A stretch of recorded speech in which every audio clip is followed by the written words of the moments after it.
permulaan sesuatu yang kita perbuat. Permulaan sesuatu yang kita perbuat untuk memperkenankan panggilan Allah adalah tashihut taubah ilallah ta'ala min jami'iz dzunub, yaitu membaguskan atau membetulkan tobat kepada Allah Ta'ala min jami'iz dzunub, dari sekalian dosa. Itu yang pertama kita lakukan.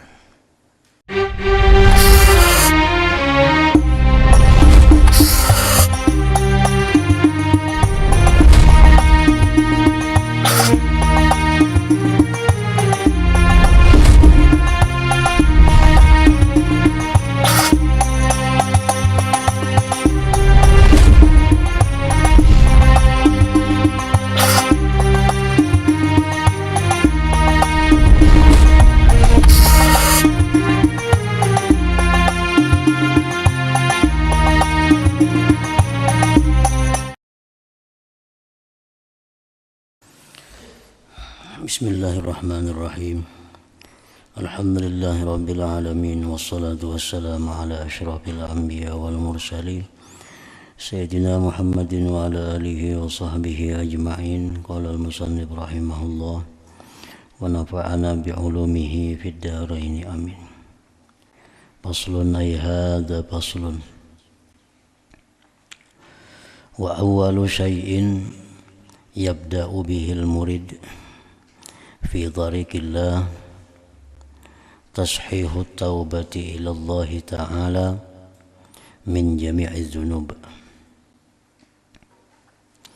wa in kana alaihi syai'un minal madzalim li ahad minal khalqi falyubadir bi adaiha ila arbabiha in amkan, wa illa fayatlubul ihlal minhum, fa innal ladzi takunu zimmatuhu murtahinah bi huquqil khalqi la yumkinuhu sayru ilal haqq. Dan bermula awal sesuatu yang memulai dengannya oleh seorang murid pada jalan Allah. Artinya apabila sudah ada geritik hati untuk menjalani jalan Allah, apabila ada geritik hati untuk mendekatkan diri kepada Allah, apabila ada geritik hati untuk menjadi orang yang takwa kepada Allah, maka geritik hati itu adalah disebut dengan ba'is, dorongan atau undangan dari Allah. Nah, undangan Allah itu hendaklah diperkenankan. Undangan dari Allah itu hendaklah didatangi. Permulaan sesuatu yang kita perbuat, permulaan sesuatu yang kita perbuat untuk memperkenankan panggilan Allah adalah tashihut taubah ilallah ta'ala min jami'iz dzunub, yaitu membaguskan atau membetulkan tobat kepada Allah Ta'ala min jami'iz dzunub, dari sekalian dosa. Itu yang pertama kita lakukan.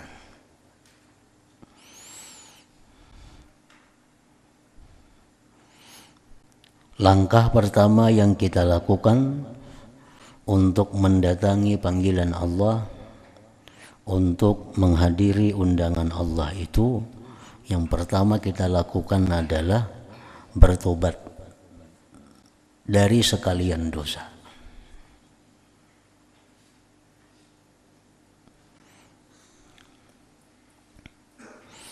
Dan jika ada atasnya seseorang tadi sesuatu daripada kezaliman kepada seseorang daripada makhluk, misalnya kita pernah menganiaya makhluk yang bersangkutan dengan harta benda mereka. Kita pernah menganiaya makhluk bersangkutan dengan pernah menipu dia, bersangkutan dengan makhluk bahwa kita pernah mengambil hartanya. Fal yubadir biadaiha ila arbabiha, maka bersegeralah dengan menunaikan itu kezaliman tadi kepada pemilik-pemiliknya, imamkana, jika itu memungkinkan. Jika itu memungkinkan artinya jika kita bisa mengembalikan harta yang pernah kita ambil dari orang itu dengan cara jalan yang tidak halal. Nah, kita kembalikan harta itu jika itu mungkin. Wa illa, jika tidak mungkin kita mengembalikan harta itu karena kita kada punya harta lagi, karena hartanya sudah habis, falyatlu bil ihlala minhum, maka hendaklah dia menuntut agar dihalalkan daripada mereka itu. Nah, itu jalan yang kedua. Yang penting kita datangi orangnya atau ahli warisnya, kita sampaikan kepada mereka bahwa kita pernah mengambil hartanya dengan jalan yang tidak benar dan kita kada bisa lagi untuk membayarnya, kada bisa lagi untuk mengembalikannya, maka kita minta halal daripada mereka itu. Nah, itu langkah yang pertama yang kita lakukan apabila kita hendak menjadi orang yang menjalani jalan Allah. Itu langkah pertama yang kita lakukan apabila kita ingin menghadiri undangan Allah. Itu langkah pertama yang dilakukan bila kita ingin menjadi orang yang lebih baik dari orang yang dahulunya. Minta halal kepada orang-orang yang pernah kita aniaya kalau kita kada bisa mengembalikan. Nah, kalau kita bisa mengembalikan dengan cara angsuran, dengan cara apa? Dengan cara menukarkan atau menghurupi barangnya, nah tergantung kesepakatan dengan yang ampunnya, tergantung kesepakatan kepada ahli warisnya andai kata orangnya sudah meninggal dunia.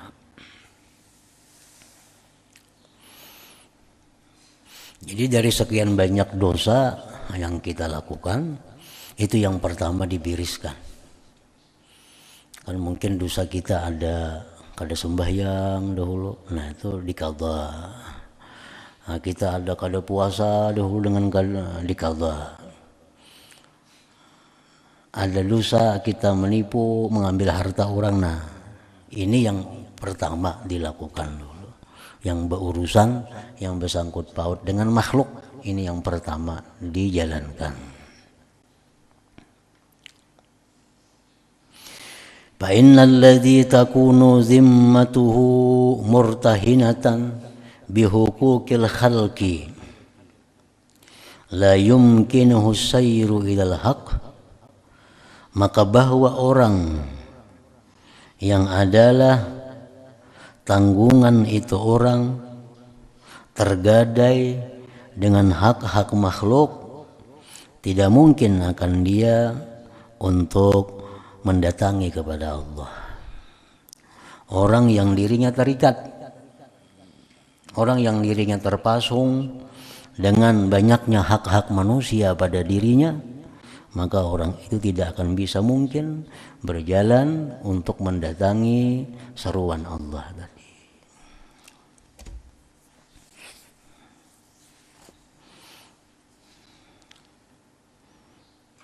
Ini kalau kita banyak qadaan sembahyang, itu kau aja sambil diqadha sembahyangnya.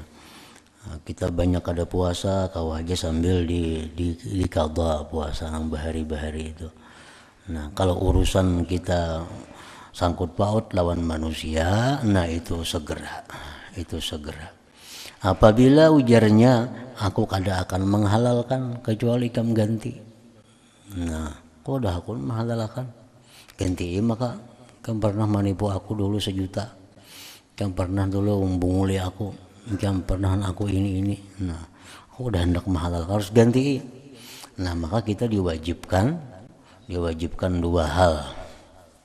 Pertama, kita wajib kita berniat bahwa aku akan mencari rezeki yang halal untuk melunasi hutang-hutangku, untuk membayar, menebus kezaliman itu. Nah, saat itu niat itu wajib ada di dalam hati kita. Aku kada hakun meridai jarnya, aku kada hakun menghalalkan membawa 10 jutaan itu duitnya. Nah, ujarna ampun duitnya, ja ahli warisnya kah. Namun nya kada mau meridai, kada menghalalkan, ya kada kawa. Nah, salah kita. Nah, cuma pada saat itu kalau kita kada ada duitnya, yang pertama kita wajib menjalankan adalah niat dalam hati untuk membayar bila ada rezeki yang halal. Nah, itu andak dulu niat gitu. Nah, yang kedua kita wajib mencari rezeki yang halal. Wajib mencari rezeki yang halal dan menggunakan keuntungannya itu untuk membayar.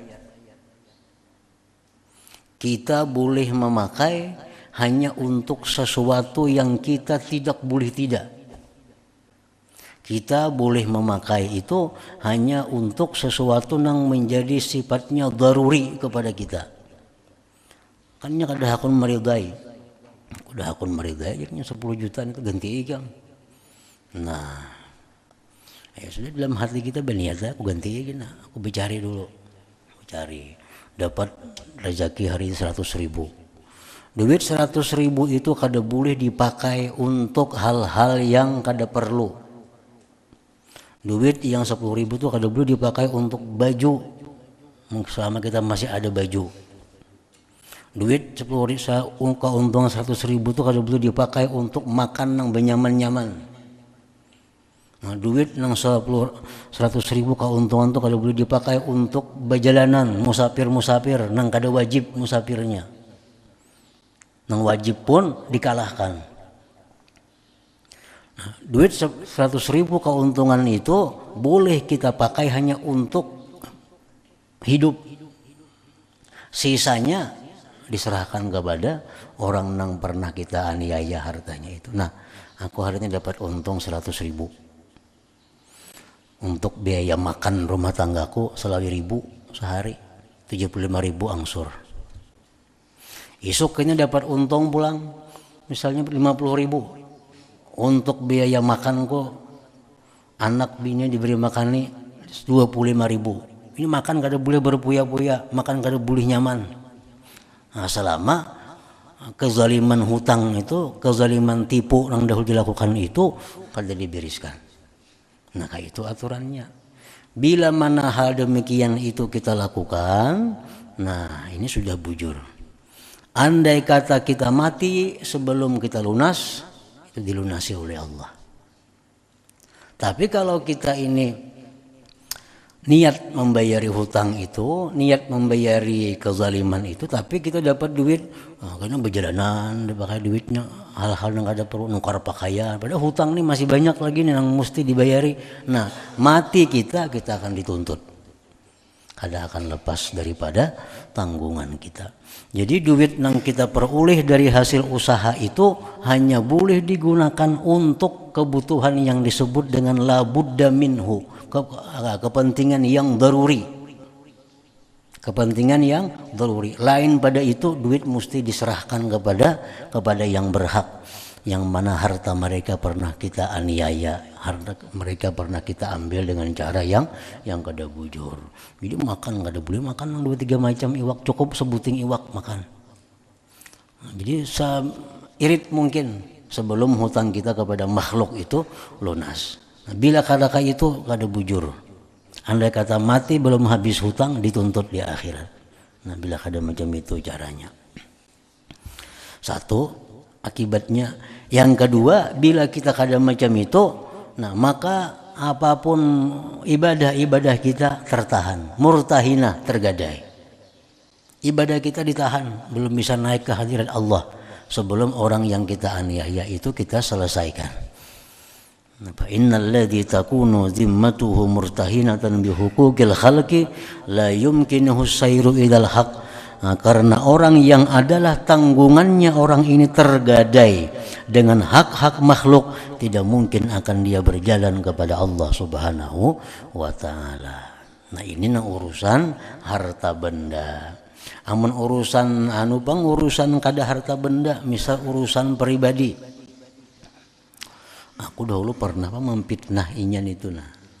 Pernah memfitnah inya. Belum lagi minta maaf lawan inya. Belum lagi minta halal lawan inya. Nah, apakah kita segera minta halal lawan inya? Kita pernah memfitnah inya, pernah menggibah inya. Nah, sebelum kita minta halal, kita pertimbangkan dulu. Ini kalau aku minta halal lawan inya, pada aku pernah memfitnah inya atau pernah menggibah inya, mun aku minta halal ini kena timbul keributan baru. Ini kalau aku minta halal ini macam beributan kena, timbul pulang masalah. Nah, kalau itu kita yakini, kalau kita minta halal kepadanya itu kita menambah masalah, ya kada usah minta halal kepadanya, cukup kita minta kepada Allah agar dia menghalalkan. Misalnya aku pernah dulu menyambet ikam, beli ikam ini maling. Nah, aku minta riba benar itu. Kita hitung dulu, mun pacarang inya anggaran bertambah sarik lawan kita, anggaran inya jadi masalah. Nah, itu kada perlu minta halal. Nah, kalau kita anggap bahwa inya kita minta halal itu inya senang, kalau kita anggap kita minta halal itu inya kada jadi masalah, nah kita wajib datang kepada minta halal. Aku pernah lawan ikam, nyambet ikam maling, nyambet ikam ini, nyambet ikam ini. Nah, aku sekarang minta halal lawan ikam. Ujarnya kada kau halalkan, kau kada hendak. Nah, habis sudah tugas kita hanya minta kepada Allah. Itu Allah akan mengurusnya kita di hari akhirat agar dia menghalalkan kepada kita. Nah, kalau aniaya kita ini bersangkutan dengan kehormatan keluarga. Misalnya kita pernah menggoda bininya, apalagi pernah berbuat yang kada baik lawan bininya. Nah, itu kita kada usah minta halal kepadanya, karena pasti akan menimbulkan masalah. Ini bisa jadi berantakan rumah tangganya, kita bisa jadi keduakannya, kita banyak masalahnya. Nah, kalau itu bersangkut paut dengan bininya, dengan kehormatan rumah tangganya, itu kita kada usah minta halal kepadanya. Nah, usaha kita cukup minta ampun kepada Allah dan kita berdoa kepada Allah agar si lakinya itu menghalalkan kita di akhirat kaina. Itu yang dilakukan. Nah, itu kalau kezaliman kita kepada makhluk berupa harta, nah kayak tadi caranya, berupa gibah, fitnah, kayak itu caranya, berupa kehormatan orang, nah kayak itu caranya. Nah, jadi bila itu kada kita selesaikan, kita sembahyang kita terkatung-katung, kada bisa diterima Allah. Itu masih banyak lagi pada kita berzikir, kita bersalawat, kita itu terkatung-katung, kada akan bisa. Karena apa? Karena kita murtahina, kita orang yang tergadai. Barang gadaian itu kada payu, kada diapa-apai. Nah, amalan yang tergadai pun kayak itu juga. Nah, fa innal ladzi takunu zimmatuhu murtahinah bihuquqil khalqi, karena orang yang tanggungannya itu tergadai dengan hak-hak makhluk, la yumkinuhu sair ilal haq, kada mungkin dia bisa berjalan kepada Allah. Jadi itu yang pertama yang dibiriskan sebelum kita hendak bujur-bujur jadi orang yang takwa. Sebelum kita hendak bujur-bujur jadi orang yang baik, yang dilakukan itu dulu.